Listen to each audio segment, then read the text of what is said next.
মনে রাখবেন, ওযু করার পরে যদি আপনার এমন একটি আমল আছে, খুব ছোট্ট একটি আমল, এই আমলটি যদি আমি এবং আপনি করতে পারি, তাহলে পরে আল্লাহ পাক রব্বুল আলামিন কিয়ামতের ময়দানে আমাদের জন্য জান্নাতের 8টি দরজা খুলে দিবেন। আল্লাহর হাবিব বলেছেন, ফুতিহা লাহু সামানিয়াতু আবওয়াবিল জান্নাতি মিন আইয়্যিহা শাআ দাখাল। আল্লাহর হাবিব বলেছেন, ওই আমার ওই উম্মতের জন্য কিয়ামতের ময়দানে জান্নাতের 8টি দরজা খুলে দেওয়া হবে।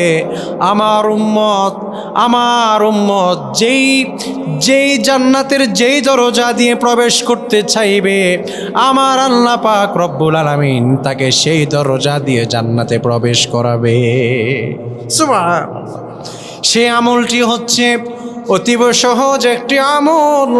সকলে আমার সাথে পড়ুন, আশহাদু আল্লা ইলাহা ইল্লাল্লাহু ওয়া আশহাদু আন্না মুহাম্মাদান আবদুহু ওয়া রাসূলুহু। যারা আরেকটু বাড়িয়ে পড়তে পারবেন তারা পড়বেন, আল্লাহুম্মা জাআলনি মিনাত তাওয়াবিনা ওয়াজআলনি মিনাল মুতাতাহহিরিন। যারা পারবেন তারা এতটুকু বাড়িয়ে পড়বেন, আর এতটুকু যদি নাও পারেন শুধুমাত্র কালেমায়ে শাহাদাত আপনি পড়তে পারেন। আল্লাহর হাবিব বলেছেন, কিয়ামতের ময়দানে আপনার জন্য জান্নাতের 8টি দরজা আমার আল্লাহ পাক খুলে দিবেন। কত সহজ একটি আমল।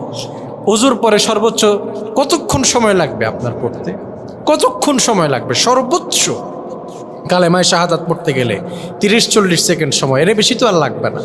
কিন্তু এতটুকু আমল করলে কি পরিমাণ ফজিলত আল্লাহ পাক আমাদের জন্য দান করে দিবেন, চিন্তা করেছেন কখনো? ইনশাআল্লাহ আজকে থেকে আমরা এই আমল কাজ